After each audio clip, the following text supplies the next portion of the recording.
안녕하세요. 수도권에 사는 40대 후반의 여성입니다. 여기에 올라오는 사연들을 들을 때마다 세상에 이런 사람이 정말 있을까 하는 생각을 했어요. 이런 말 하기 부끄럽지만 저의 결혼 생활은 그야말로 꽃길이었거든요. 결혼 당시 시어머니는 이미 돌아가셨고 회사를 운영하는 시아버지 혼자만 있었는데 시아버지가 친딸처럼 잘 대해주셔서 시집살이라고는 전혀 모르고 살았습니다.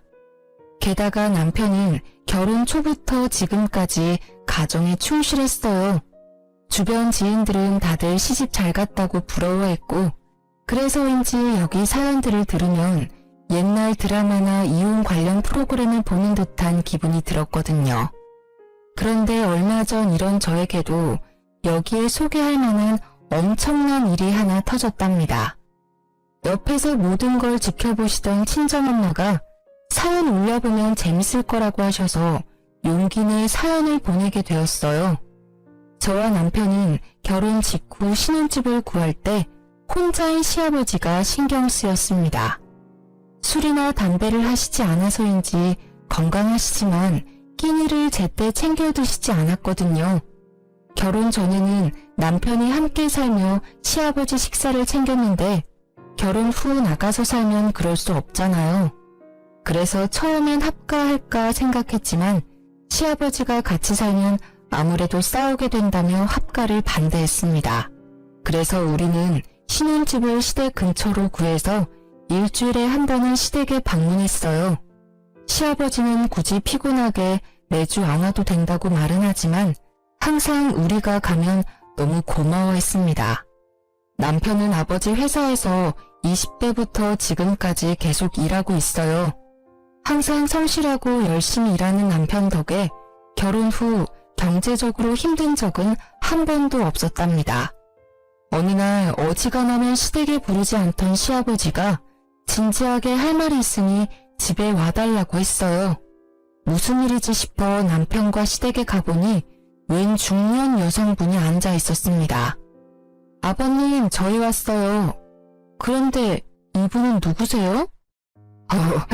사실 내가 예전부터 만나던 사람이야. 이제부터 나도 다시 가정을 꾸리려고 하는데 너희 생각은 어떠니? 시아버지는 쑥스러워하며 재혼을 하겠다고 말했습니다. 사실 혼자 계신 시아버지가 걱정돼서 노인정 같은 곳에서 친구들도 만나고 여자친구도 사귀라고 농담 삼아 이야기한 적은 있었는데 이렇게 갑자기 결혼한다고 말할 줄은 몰랐습니다. 게다가 우리는 일주일에 한 번씩은 꼭 시댁에서 밥을 먹었거든요. 그래서 시아버지가 우리에게 말할 기회도 많았는데 그동안 전혀 내색을 안 하셨습니다. 너무 갑작스러운 상황에 너무 당황스러워서 아무 말도 못하고 있는데 시어머니 되실 분이 시아버지 무릎을 탁 쳤어요. 당신은 무슨 애들 의견을 물어요? 우리가 결혼하는데 얘들 의견이 뭐가 중요해요? 혼인신고까지 다 한마당에. 그런가? 아무튼 이 사람 말대로 혼인신고까지 다 했고 이제 살림도 합치게 됐다. 아버지, 아무리 그래도 결혼이라는 중대사를 아들인 제게 통보하는 건 아닌 듯한데 도대체 언제부터 만나신 거예요? 사실 너희들한테 말은 안 했지만 만난 지 1년은 넘었다. 그동안 내가 노인정 가고 친구 만나러 갔다는 거 다 이 사람 보러 다닌 거였어. 한 번은 아들인 저한테라도 살짝 언지를 주시지 그러셨어요. 매주 집에 찾아왔는데 한 번은 말씀해 주실 수도 있잖아요. 말하려고는 했는데 아무래도 너희들이 신경 쓰일 듯해서 일부러 말 안 했어. 그렇지. 우리가 이 나이에 아기를 가질 것도 아니고 그냥 친구처럼 같이 늙겠다는데 니네가 무슨 상관이야? 그리고 우리가 한두 달 만난 것도 아니고 1년을 넘게 만났다. 서로 할 건 다 알 사이니까 괜한 걱정하지 말고 니들이나 잘 살아. 항상 조심스럽게 말하시던 시아버지와 달리 시어머니는 직설적으로 말했습니다. 게다가 검소하고 수수한 시아버지와 다르게 시어머니는 목걸이에 반지, 팔찌, 귀걸이까지 액세서리가 한가득이었어요. 제가 볼 때 두 분은 외모부터 성격, 옷 입는 스타일까지 하나도 어울리지 않았습니다. 이런 분과 단순한 연애도 아니고 살림까지 합치셨다는 게 이해하기 어려웠어요. 남편 역시 당황스러운 표정을 지었습니다. 사실 저는 아주 당황스럽네요.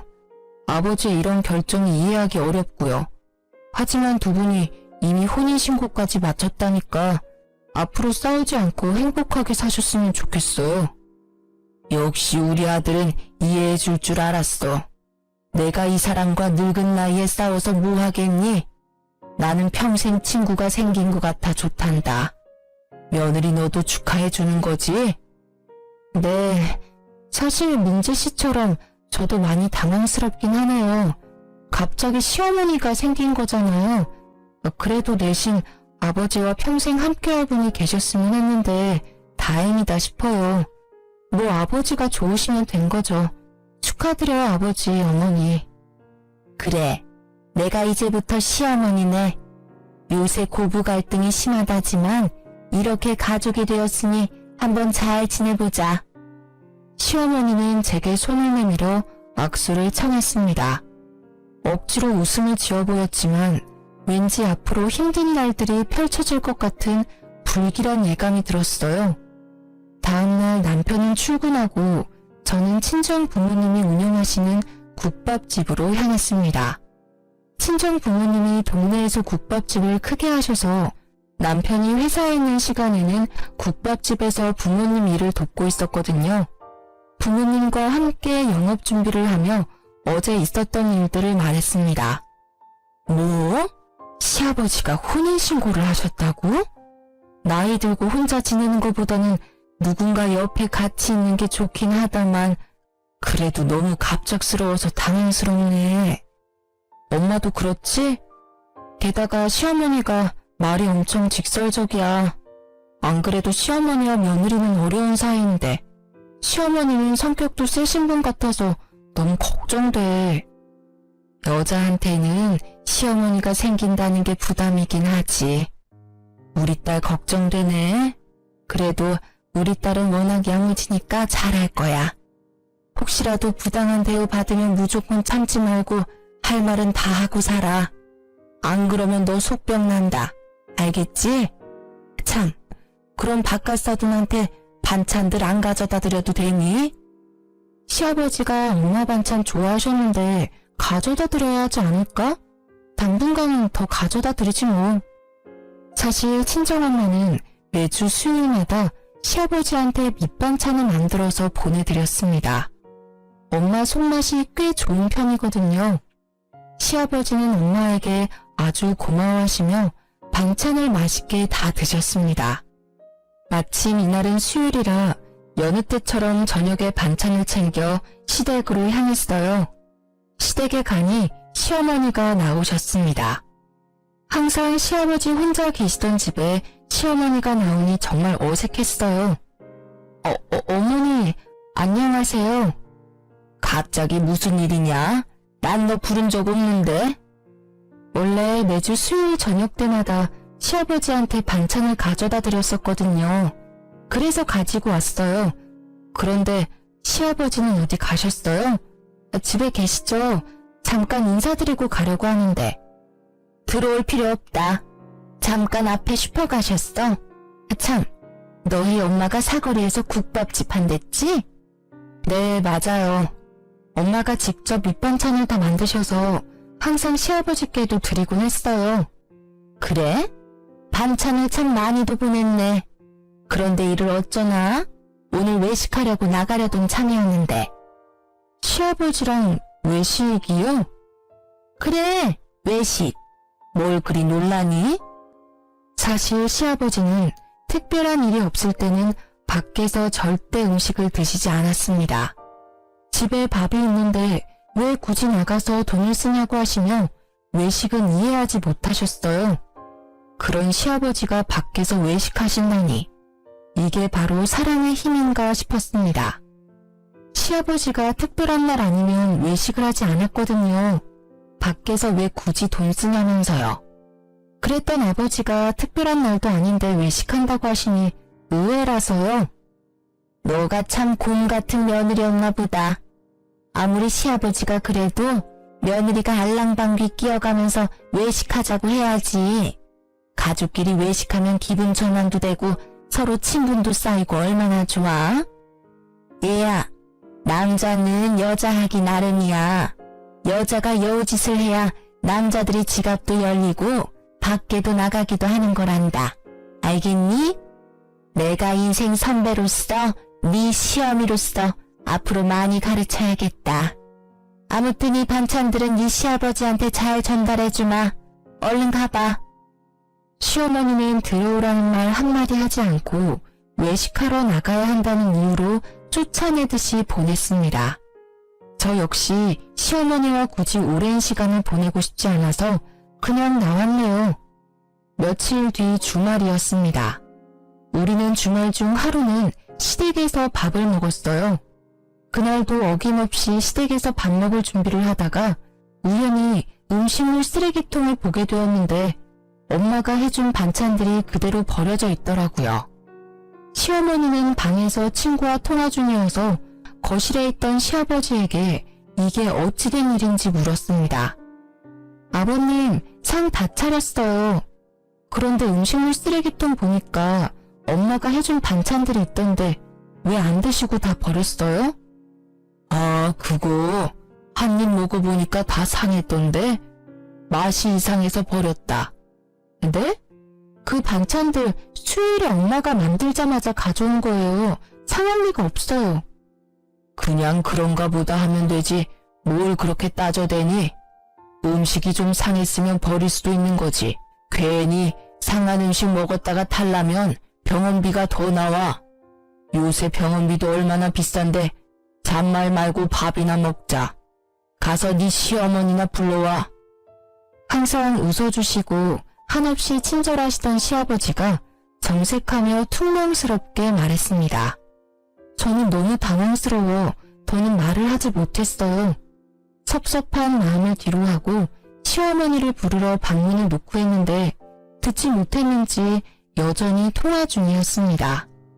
무작정 기다릴 수는 없는 노릇이라 문을 열어보니 시어머니는 문이 열렸는지도 모르고 신나게 통화를 하고 있었어요.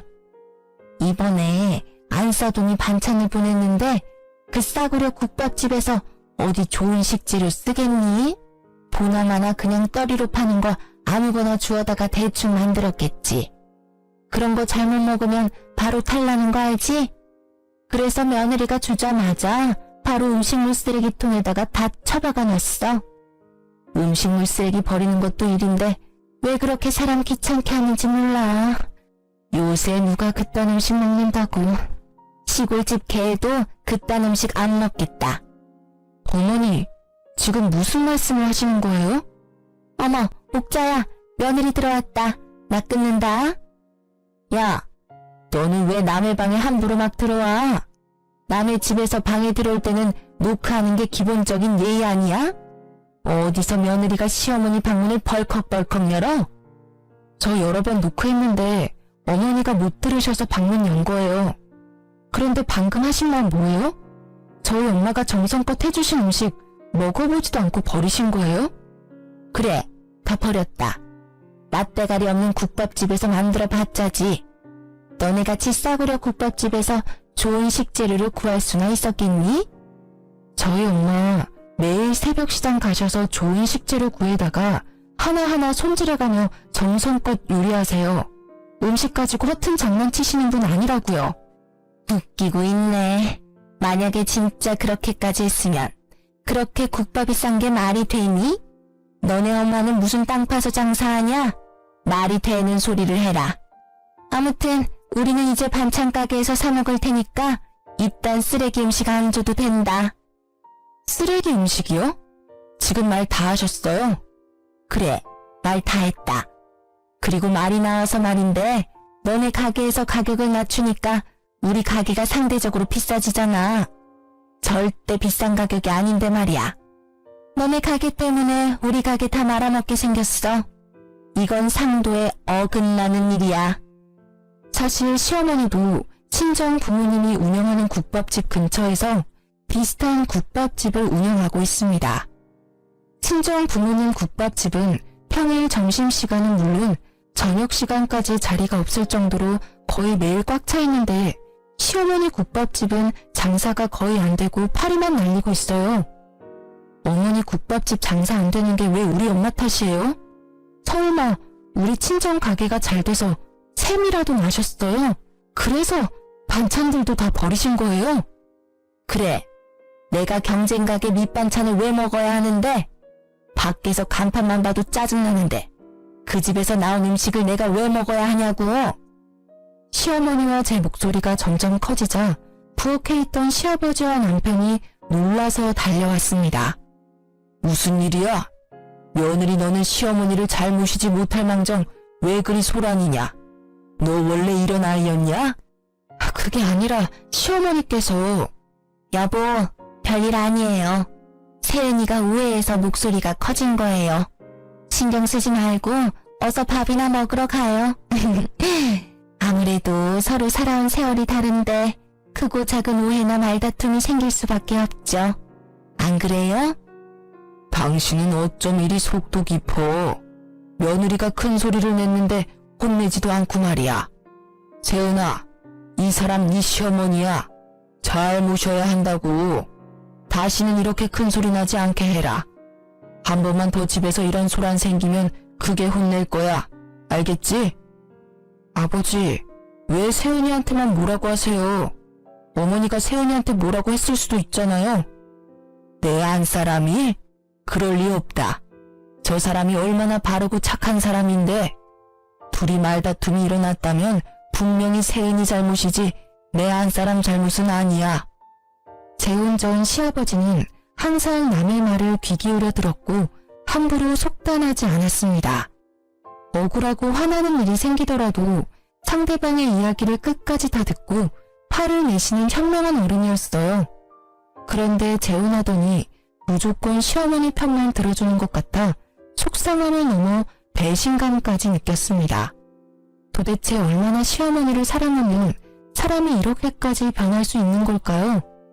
어쨌든 이 난리 후 기분이 상할 대로 상해서 밥도 안 먹고 그냥 집으로 가버렸습니다. 며칠 후 친정 가게에서 일하고 있는데 시어머니한테 전화가 왔습니다. 얘야, 지금 집에 좀 와라. 네? 지금 저 친정 부모님 가게에서 일하고 있는데요. 따로 할 말도 있고 줄 것도 있으니 빨리 와.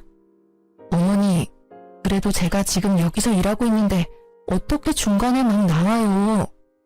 지금 브레이크 타임 시간이잖아. 손님도 없는데 왜 못 오니? 빨리 와라. 시어머니가 오라고 하면 그냥 올 것이지 뭘 그리 말이 많아? 하도 오라는 통에 어쩔 수 없이 시댁으로 갔습니다. 시어머니가 제게 따로 할 말이 있다고 하는 걸로 보아 지난 주말에 엄마 음식을 버리고 우리 가게를 안 좋게 이야기했던 걸 사과라도 하려나 싶었어요. 명색이 시어머니인데 시아버지 남편이 다 있는 자리에서 바로 사과하기가 좀 힘들었을 수도 있잖아요. 솔직히 그날 기분은 많이 상했지만 그래도 어른이고 앞으로도 계속 볼 사이니 오늘 잘 이야기해야겠다고 다짐하며 시댁으로 들어섰습니다. 시댁에 가니 시아버지는 친구 잠깐 만나러 갔고 시어머니 혼자 집에 있었어요. 며칠 만에 간 시댁은 뭔가 달라졌습니다. 자세히 보니 거실에 못 보던 안마의자도 있었고 TV와 냉장고까지 다 최신형으로 바뀌어 있더라고요. 처음 오는 사람처럼 뭘 그리 두리번거려? 잠깐 앉아봐라. 일단 이거 받아. 시어머니 앞에는 웬 한약 상자가 있었어요. 이게 웬 한약이에요? 저 한약 잘 못 먹는데. 생각해보니까 너 나이가 적지도 않은데 아직 아기가 없잖아. 그래서 내가 아기 잘 들어서는 약 지어왔다. 아무리 요새 딩크족이라며 아기 없는 집이 많다지만 그래도 여자는 시집 왔으면 그 집의 대를 이어야 하는 거야. 지금이라도 늦지 않았으니 딸 말고 반드시 아들을 낳아. 시어머니가 오늘 부른 이유는 사과가 아니라 얼른 아기를 가지라는 독촉하려고 부른 거였습니다. 저는 시어머니 말대로 나이가 40이 넘어 내일 모레면 50이지만 아직 아기가 없어요. 아기가 싫은 건 아니고 젊을 때는 아기를 가지려고 부단히 노력했습니다. 원래 우리 부부는 아들, 딸 둘씩 낳고 싶었거든요. 그러나 아무리 노력해도 아기는 와주지 않았습니다. 그러다 몇 년 전 자궁 내막에 암이 생겨 자궁 적출 수술을 받았고 이제 다시는 아기를 가질 수 없게 되었어요. 이 모든 사실을 시아버지는 알고 있었는데 시어머니한테는 말을 안 했더라고요. 저 사실은 몇 년 전에 자궁 드러냈어요. 그래서 아기 가지는 한약 필요 없어요. 뭐? 그럼 진작 말을 해야지. 이게 지금 얼마짜린데? 한약방 가기 전에 아버지한테라도 물어보시지 그러셨어요. 아니면 제게 전화라도 하시던가요. 여자면 당연히 자궁이 있다고 생각했지. 이걸 나이 먹은 내가 먹을 수도 없고 이를 어쩐담? 그나저나 나는 손주 자식도 못 보겠구나. 내 친구들은 다들 손주재롱 보며 행복하게 살던데. 나는 그 소소한 행복조차도 느낄 수 없겠어. 시어머니 말에 속상하기도 하고 딱히 할 말이 없어서 그저 고개만 숙이고 가만히 있었습니다. 아기도 못 낳는 게 어디 여자야? 겉껍데기만 여자면 뭐해? 우리 아들 진짜 불쌍하네. 어쩌다가 저런 무식한 곰 같은 걸 아내로 맞이해서 지 자식도 못 안아보고. 얼굴이라도 반반하면 같이 사는 재미라도 있을 텐데. 시어머니는 작은 말로 이야기했지만 저는 확실히 들었습니다. 솔직히 시아버지와 결혼한 지 얼마 되지도 않은 시어머니 같지도 않은 사람한테 이런 이야기를 듣고 있으니 너무 화가 났어요. 그리고 여자가 피치 못할 사정으로 자궁을 드러냈으면 몸이 얼마나 안 좋았는지 먼저 물어보는 게 맞지 않나요? 그러나 시어머니란 사람은 제 몸 걱정은커녕 그저 자기 손주 못 본다고 불평불만을 토로했습니다. 어머니, 지금 뭐라고 하셨어요? 내가 뭐, 나 그냥 혼잣말했다. 혼잣말도 네 허락 받고 해야 하니? 겉껍데기요? 말이 너무 지나치신 거 아니에요? 저라고 자궁 드러내고 싶었겠어요? 저 누구보다 아기 갖고 싶었어요. 그런데 제 몸이 이렇게 된 걸 어쩌라고요? 남의 지폐를 댕강 끊어먹은 년이 뭘 잘했다고 고개 빳빳이 들고 큰 소리야? 너는 옛날에 태어났으면 이 집에 발도 못 붙이고 그대로 쫓겨났어. 칠거지약을 범했다고. 죄인 주제에 어디서 이렇게 당당해? 그동안 네 시아버지가 오냐오냐 해줬나 본데 나는 애도 못 낳는 며느리가 그러고 다니는 꼴 절대 못 본다. 같은 여자로서 어떻게 그런 말을 하세요? 죄인이요? 정말 너무하시네요. 자고로 남자는 바깥 일을 잘하고 여자는 집안일을 잘해야 집안이 잘 돌아가는 법이다. 그 집안일에는 아기를 낳고 양육하는 일도 포함되고. 그런데 너는 아기를 갖지 못하니 청소라도 잘해야 하지 않겠어? 밥을 처먹었으면 밥값은 제대로 해야지. 온 김에 집 청소나 하고 가라. 제가 왜 시댁 청소를 해야 하죠? 그리고 집은 때 빼고 강내서 아주 깨끗하게 잘 치우고 있으니 걱정하지 마세요. 민재씨 신경 하나도 안 쓰이게 집안을 아주 잘하고 있으니까요. 애도 못 낳는 년이 어디서 시어머니한테 바락바락 대들어? 며느리는 시댁도 청소하고 관리해야 하는 거야. 잔말 말고 얼른 안방부터 청소해. 시어머니는 청소기를 건네며 안방으로 밀어넣었습니다. 얼결에 안방으로 들어갔는데 시어머니 옷장이 열려 있었어요. 옷장에는 명품 옷에 가방 그리고 새 명품 구두까지 있더라고요. 이걸 다 팔면 집 한 채 값은 나올 정도였죠. 야, 너 청소하라니까 왜 남의 옷장을 훔쳐보고 난리야? 그게 다 얼마짜린지 아니? 하나라도 없어지면 가만 안 둘 테니까 손도 대지 마. 그때 외출한 시아버지가 돌아오셨습니다. 어머, 여보 일찍 왔네요. 앙칼지던 시어머니 목소리는 시아버지를 보자마자 수일톤의 애교 섞인 목소리로 바뀌었습니다. 또 무슨 일이야? 집이 왜 이렇게 소란스러워? 둘이 싸우는 소리가 밖에까지 다 들려. 세은이 너는 왜 안방에서 청소기를 돌리고 있냐?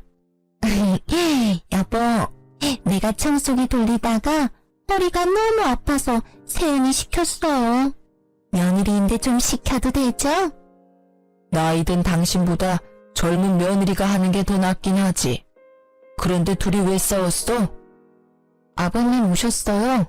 싸운 건 아니고 안방 청소하다가 어머니 옷장 보고 있었는데 어머니가 기분이 안 좋으셨는지 뭐라고 하시네요. 그런데 어머니 명품 옷이며 가방이 정말 많네요. 이거 다 엄청 비쌀 텐데. 너는 청소기 돌리다 말고 왜 안사람 옷장을 훔쳐봤어? 아무리 가족이라도 그건 예의가 아니다. 다신 그러지 말아라. 네, 아버님. 시아버지가 저를 혼내자 시어머니는 옆에서 아주 고소해 죽겠다는 듯한 얄미운 표정을 지었습니다. 여보, 며느리한테 너무 그러지 마요. 쟤도 여잔데 갖고 싶어서 그런 거겠지 뭐. 당신이 나한테 저 많은 명품을 다 사준 건데 얼마나 부럽겠어요. 네? 저 옷이며 가방이며 신발을 아버지가 직접 사주신 거라고요? 그럼 여자는 명품을 들고 다녀야 한다며 아버지가 다 사준 거란다. 아무리 그래도 너무 과한 거 아닌가요? 명품 옷과 가방이 때에 따라 필요하기는 하지만 한두 개면 되잖아요. 야, 네가 뭔데 내 남편이 사주는 걸 뭐라 해? 그렇잖아요. 솔직히 우리 같은 평범한 사람들이 이렇게 명품이 많이 필요한가요?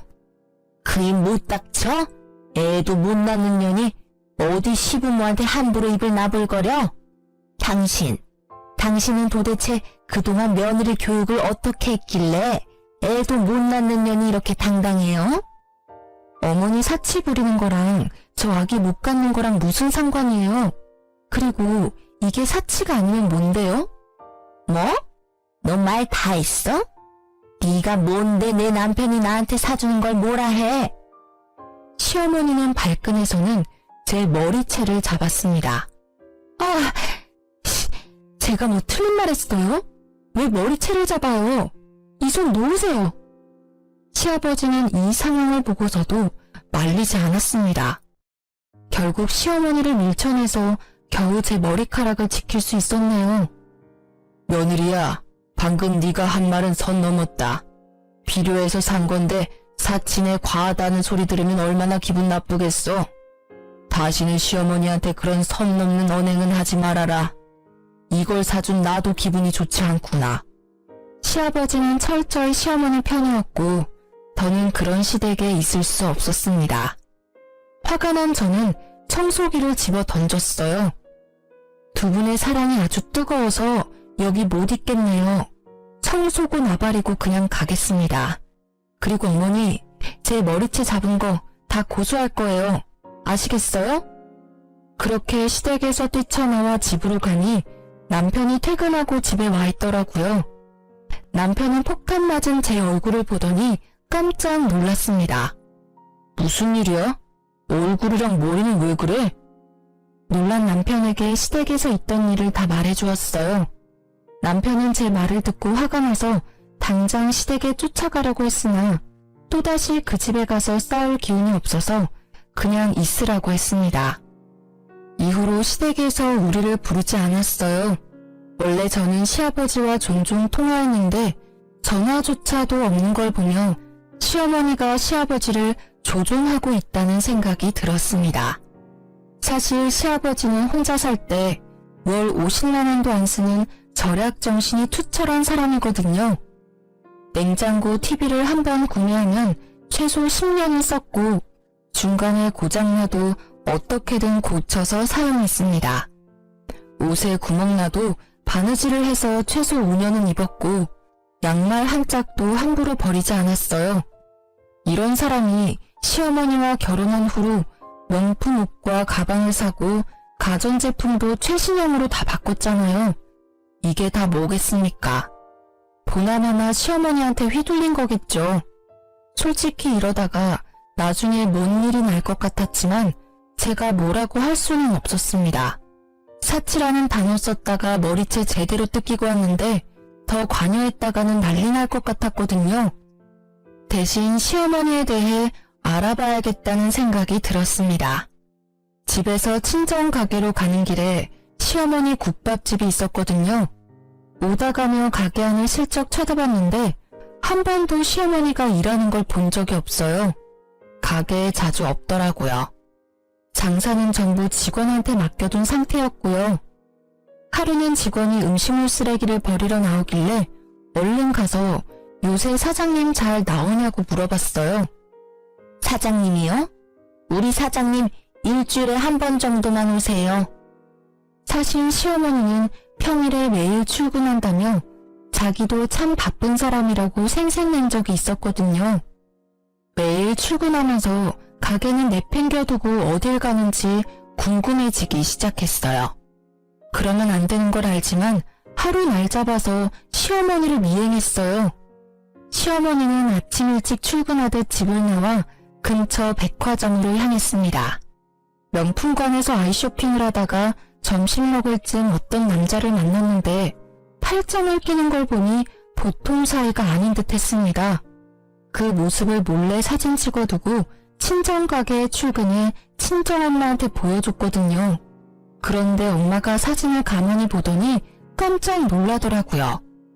이 남자가 너네 시어머니랑 같이 있었다고? 응. 팔짱까지 끼는 거 보면 보통 사이는 아닌 게 확실해. 세상에, 얘 나랑 고등학교 동창이야. 얘 옛날에 사기죄로 감방도 다녀왔다던데. 아무래도 너네 시어머니 이상하다. 한번 잘 알아봐. 아, 길 건너에 흥신소 있던데 거기에 의뢰해보던가. 아무래도 시아버지가 뭔가 잘못 걸린 것 같아서 걱정된다. 저는 당장 흥신소로 가서 그날 시어머니를 의뢰했어요. 예상에도 없던 큰돈이 들긴 했지만 그래도 시아버지를 위해서 반드시 확인할 필요가 있다고 생각했습니다. 며칠 뒤 흥신소 직원에게 연락이 왔는데 너무 충격적이었어요. 시어머니라는 분 연세도 있으신데 아주 대단하시네. 무려 두 남자 사이를 오가며 불륜을 저지르고 계셨어요.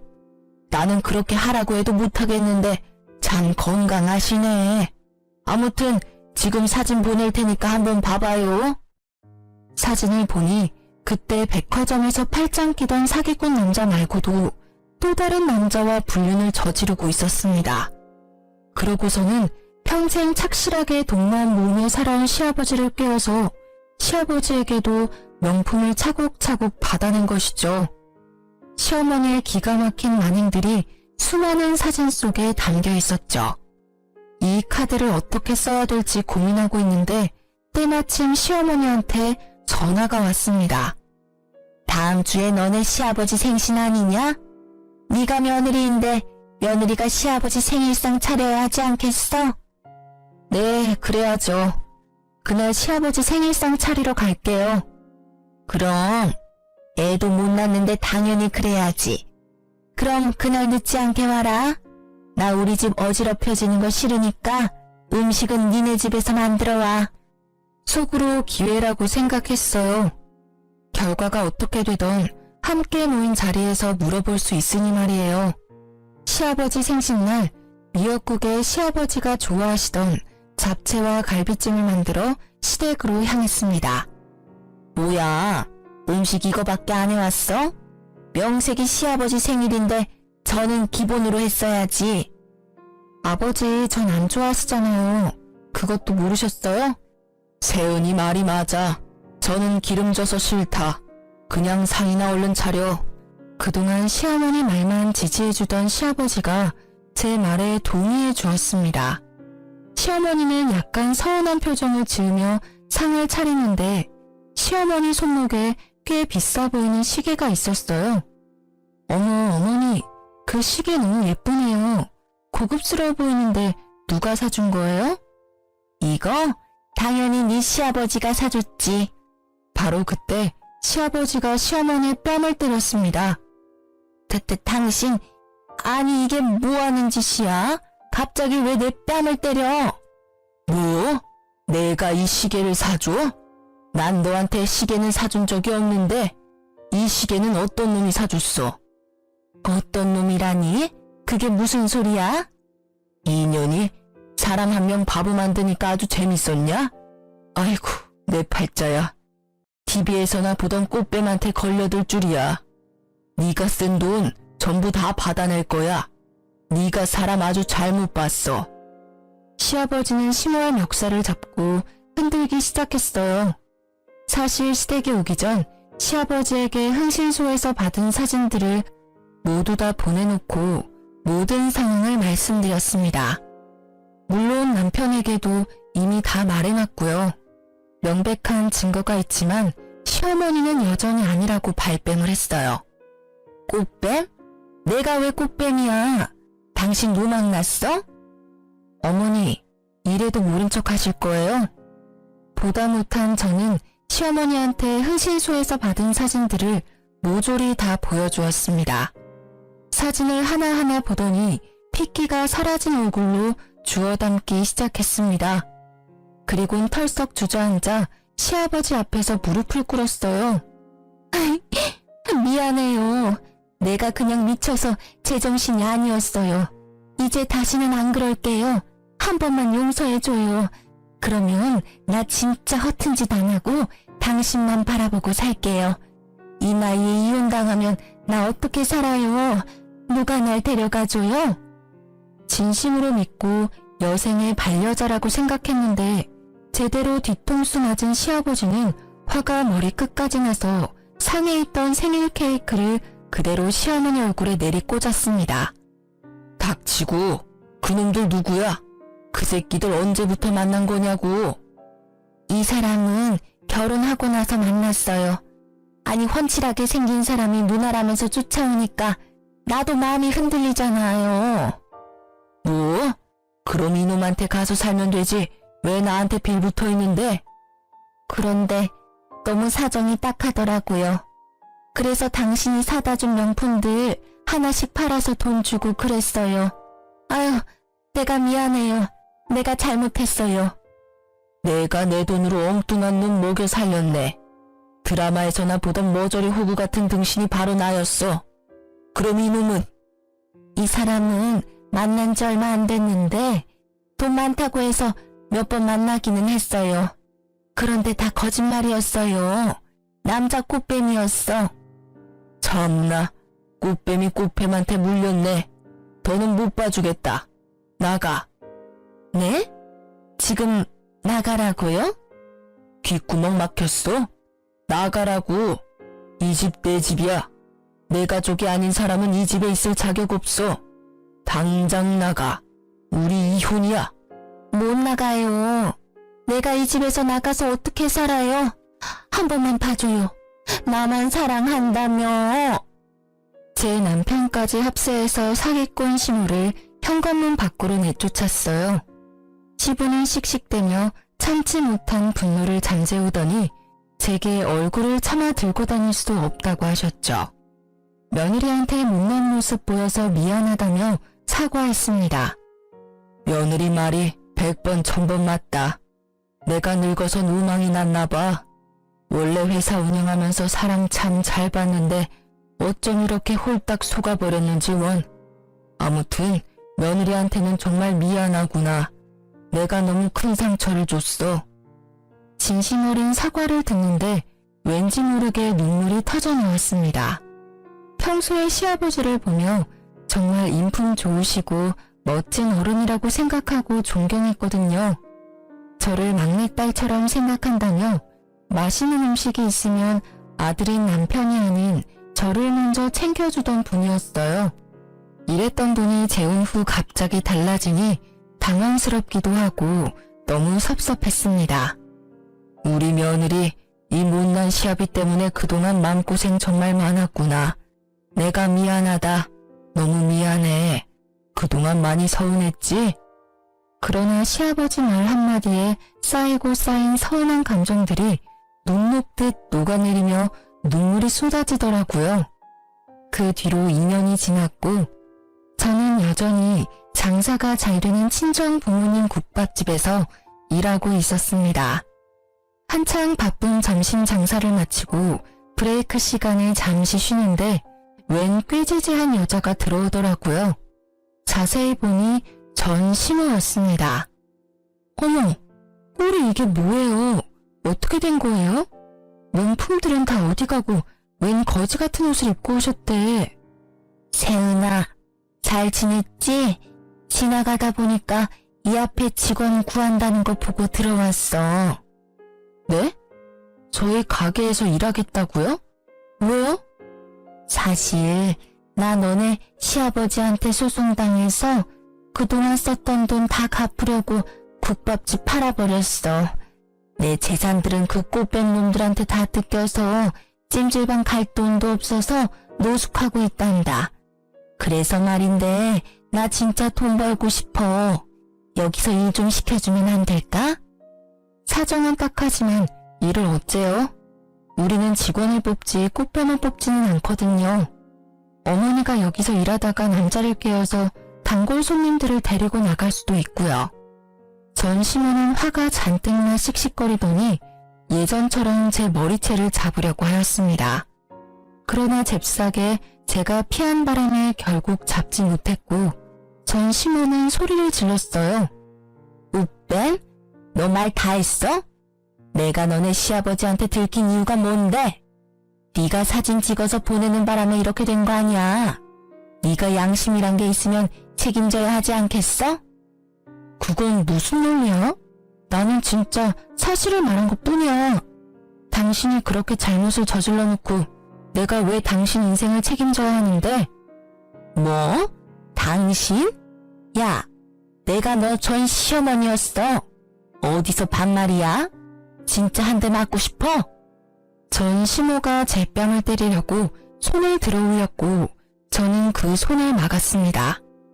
바로 그때 주방에 있던 친정엄마가 국자를 들고 와선 전 심호의 뒤통수를 후려쳤어요. 이 여편네가 지금 누구 딸을 때리려고 손을 올려? 저기 CCTV 안 보여? 내가 친히 신고해줘? 콩밥 한번 먹어볼래? 전 심호는 친정엄마를 보더니 두 손을 모아 공손히 인사를 했습니다. 여기 사장님 되시죠? 진짜 제가 참 염치가 없는데 한 번만 부탁 좀 합시다. 보시다시피 제가 형편이 어려워서 그런데 진짜 딱 한 번만 여기서 일하게 해주세요. 배도 고프고 갈 데도 없고 잘 곳도 없고 죽을 지경입니다. 사장님도 저 아시죠? 저도 국밥집 경영해봐서 일은 아주 잘합니다. 그래요? 정말 여기서 할 수 있겠어요? 우리 가게는 손님이 아주 많아서 일이 많아요. 거기 직원들 3명 정도 할 일을 혼자 하게 돼도 상관없어요? 시켜만 주시면 뭐든 열심히 할게요. 제가 지금 찬밥 더운 밥 가릴 처지가 아니라서요. 제발 일만 하게 해주세요. 그래요. 그럼 한번 일해봐요. 엄마, 미쳤나봐. 이 사람을 믿고 일을 시킨다고요? 누군지 몰라서 그래요?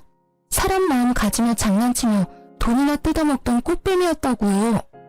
야, 너 말 조심 안 해? 이봐, 당신이나 말 조심해. 여기서 일하게 해주는 대신에 우리 딸이랑 말 한마디도 섞지 말아요. 아, 그리고 꽃뱀이라고 했으니 식사하는 손님들에게도 말하지 마요. 그냥 영업 중에는 주방에서 설거지만 하고 브레이크 시간에는 청소나 해요. 알겠어요? 그날 저녁부터 전 심호는 우리 가게에서 설거지와 청소를 하기 시작했습니다. 물론 음식 제조는 전혀 시키지 않았어요.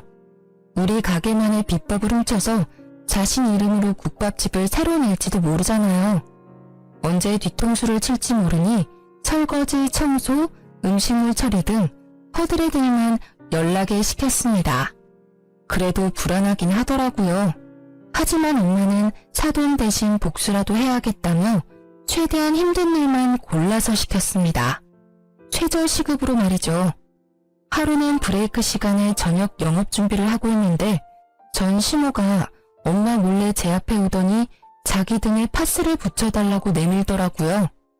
얼마나 파스 붙여줄 사람이 없으면 나한테 와서 일어나 하는 생각에 마지못해 붙여줬습니다. 아이고, 나이 먹고 이딴 일 하려니까 죽을 맛이야. 그래도 너랑 나랑 시어머니, 며느리로 인연을 맺은 사이인데 너네 엄마한테 잘 말해서 어떻게 일 좀 줄여달라고 하면 안 되겠냐? 말도 안 되는 소리를 짓거리길래 대답할 가치도 못 느꼈죠. 전 시모는 계속 엄마한테 말 좀 잘해달라고 청탁을 하더라고요. 이봐요, 잘리고 싶어요? 우리 딸한테 말 한마디도 섞지 말라고 했죠? 엄마, 이 사람이 너무 힘들어서 죽겠다고 일 좀 줄여달라는데 어떻게 해요? 아, 일을 좀 줄여달라? 그럼 오늘부로 일 그만두세요. 평생 쉬면 되지. 두르고 있는 앞치마 여기 던지고 나가세요. 아이고, 제가 정신이 어떻게 됐나 봐요. 따님한테 말 실수를 했네요. 죄송합니다. 음식물 쓰레기통 닦으면 되죠? 전 시모는 엄마 말에 꼼짝도 못하고 다시 주방으로 갔습니다. 그 모습을 보니 아주 고소하고 웃기더라고요. 이렇게 이혼 후 인생 최악의 날들을 지내는 전 시모와는 달리 시아버지는 인생에서 가장 여유롭고 행복한 나날들을 보내고 있습니다. 최근에 운영하던 회사 대표 자리를 남편에게 물려주고 퇴직하셨거든요. 그 덕에 남편은 사장이 되었고 전보다 더 열심히 일에 몰두하느라 엄청 바쁩니다. 그래서 저도 새벽부터 아침밥 차려주고 점심때 먹을 도시락도 챙겨주느라 정신없네요. 사실 시아버지가 이혼한 뒤에도 한동안은 서먹서먹했는데 예전처럼 일주일에 한 번은 같이 밥 먹고 있습니다. 그리고 한 달에 한 번은 비싼 음식점에서 맛있는 음식을 사주신답니다. 메뉴는 온전히 제가 선택하고요. 처음에는 너무 부담스러워서 제가 메뉴를 고르지 못하자 인당 20만 원이나 되는 비싼 뷔페를 데리고 가셨습니다. 너무 부담스럽다고 하니 시아버지가 제게 이런 말을 하셨어요. 너가 그때 그 사진을 보내주지 않았으면 나는 여전히 그 뷔페한테 올려서 내 돈 다 바치면서 살았을 거다. 너한테는 내 전 재산을 다 줘도 하나도 아깝지 않아. 그러니 부담 갖지 말고 맘 편히 먹어라. 이제 조금 있으면 시아버지 생신이에요. 이번 생신은 다 같이 환상의 섬 제주도로 여행을 가서 좋은 추억을 만들고 오려고 합니다. 그날 날씨가 화창했으면 좋겠네요. 저의 사연은 여기까지입니다. 여러분은 재미있으셨는지 모르겠네요. 끝까지 들어주셔서 감사합니다.